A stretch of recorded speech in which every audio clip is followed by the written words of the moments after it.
What's up, guys? Today on McGee's Garage we have the long-awaited mini Jeep breakdown. So this is the mini Jeep, this is a piece of yard art, but it looks good next to each other for the thumbnail. So I got this from Tractor Supply. I paid full price for it. They run about 2,500 bucks. I'm not sponsored in any way by any company other than my supporting family. A couple things that broke on it first rip. Seat back. There's a piece of plywood in here. It is very broken. You can kind of see it there. That's mostly due to me popping wheelies. The bolts are out of here. I had to replace it. And you know, more wheelies. Kind of kicked the back tire to the side. This is a real gas can, but it rattles around while you ride, and it's just so freaking annoying. So you know, you turn the key on. It's got headlights. Throw it on. It's got little blinkers and stuff like a golf cart. And so the horn button is here, but there's little wires underneath it. See that? Like, and they're soldered to the actual horn. So like, you'll be on the gas pedal and you'll, you know, come off of an obstacle or whatever, and your foot will go up and it'll take out that wire off of that horn.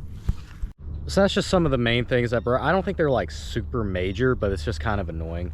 So basically, this is just a couple things that you need to know before you purchase one of these little mini Jeeps. Number one is to torque all of your bolts, or at least nut and bolt the thing. This thing right here, when I first got it, this little nut here for this lower ball joint or whatever was all the way up here in the front wheel. I was going down the road and the front wheel was doing this, and I was like, wow, this thing handles terrible. That's why. And I'm not sure if Tractor Supply gets these fully assembled or if they're partially assembled or what. I know that they're assembled in Texas, which, if you know about anything assembled in America, it's really usually not that great. This didn't come on it. I put that on there. That's me. At least the ones going through Tractor Supply, they're from this company called Massimo, which is, I don't know, it probably stands for I can't believe Americans buy this crap in Chinese. But so the tub kind of flexes like that. See, it's on this driver's side, you can see it flexing, and then on the passenger side you can see it's kind of concaved out, you know. So I have two options. Either I can always ride with a passenger, which isn't really my deal. I can lose weight, but I'm not very fat, I don't think. Or number two, I can just drive from the middle, but I don't really feel like doing that. So then my other option is I can just thug it out, which is probably what I'm gonna end up doing. So what a lot of creators I've seen miss on here is what exactly is going on in the rear end. We are chain driven. There is a tensioner there. There is a disc brake. It uses pillow blocks. You can kind of see that there. They're greasable. First thing I did when I got it was I put grease in there in the pillow blocks and lubed up the chain, changed the oil. Not many content creators I've seen with at least the Massimo Jeeps really show what's under there. So I figured I'd go ahead and do that so people know exactly what they're getting into. Next, we're gonna check out under the hood. Pop these up, get the hood off. There's a it's like a little four-wheeler battery here. It's like a Chinese replica of a Mikuni carb. Supposedly this is a 125cc Honda clone. I don't know of any of these that are four-wheel drive. This one is little coilovers, independent front with a rack and pinion here that likes to hang out and tap the timing cover as you're driving. So the gas mileage on this is probably close to 100 miles per gallon if you're on road, which is a lot of what I use it for is on road. I'll hop in this and I'll go pond hop throughout the neighborhood, you know, fishing or whatever when I have time. So yeah, that's pretty much it under the hood. Flip that back. Air cooled, of course. There's no coolant or anything you have to be worried about. Chokes here.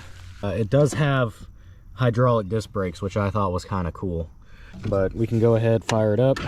It fires up pretty good. You gotta do a little bit of your own tuning. I'm just gonna say this right now, and this isn't meant to offend anybody on their skills or anything like that, but if you're not at least kind of experienced in basic mechanics with automotive or ATVs, do not buy this, because it's going to be sitting in your yard broken or not running right. Another thing for the engine, the oil that's in it, before you even really fire it up or drive around the yard or anything, have wet clutch motorcycle oil there. I believe I use 20W50 wet clutch Lucas oil. The reason for that is because this basically uses a Honda clone transmission as well on the back of the engine here, and you have 3 speeds. You get, so it's up to go in reverse, so you get reverse and you go down and you get 1, 2, 3, and you know, you got a rocket seat, but there's one and it's got this little indicator on there, whatever. A lot of people say, oh, use, you know, 15W40, whatever, like it says in the manual. In the manual, it says, I think it said to go freaking 500 miles or something ridiculous like that before changing the oil. You're crazy. This is a 4-stroke 125. 500 miles to change the braking oil? Are you nuts? When you first get this thing and you're breaking it in, you can't change the oil enough. And the type of oil you put in the engine will determine how the engine performs in the future and how long it will do it. There's a lot of people that think they can shortcut on the oil in their engine. I'm not one of those people. Yeah, you know, whatever, your uncle's got a Toyota with 500,000 miles on it that only ran whatever oil was on sale at Walmart the day he went in. That's fine. I don't care. I use good oil. I use AMSOIL, Lucas Oil, Rotella, Castrol, any of those name brand oils, they're good. With these small engines especially, you're not going to gain anything by, like, literally, this thing takes like barely not even a quart of oil. And you're gonna try and save what, $3? No, just put the good oil in it and the shifting gets smoother. It really does, because when you first get it, the shifting isn't great. And you know, that's why I say wet clutch formula, because it's a wet clutch. The shifting immediately gets better. So I'm actually probably gonna hop in this thing and take it up the road real quick. See, it just shifts so easy. Oh look, we got some dirt here, hold on. Oh, we got some dirt mounds. Yeah, watch it. Woo. Oh no, we shut it off. See, look at that.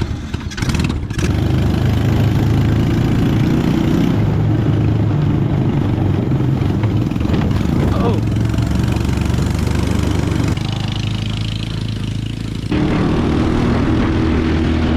So this thing rides really good for like a go-kart, you know. We're gonna go ahead and get it up to 40.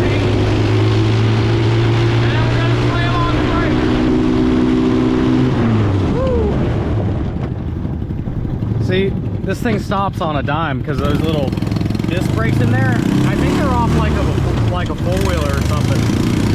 So, riding around in Ron's yard here.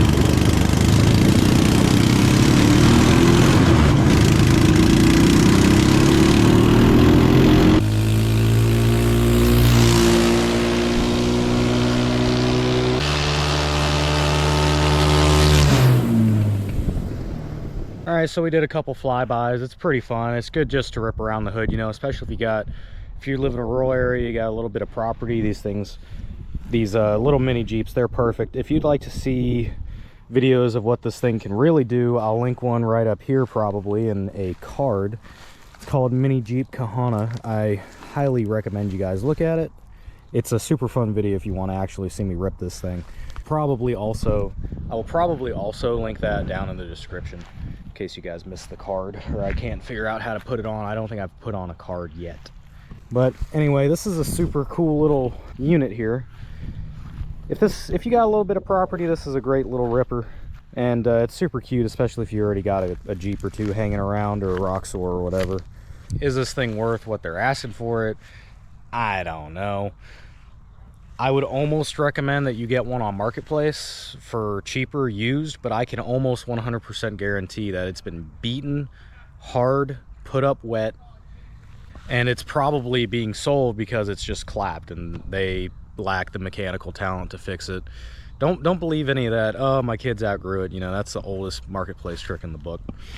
Anyway, I hope you guys enjoyed this video on the Tractor Supply Massimo Mini Jeep. We'll see you on the next episode of McGee's Garage.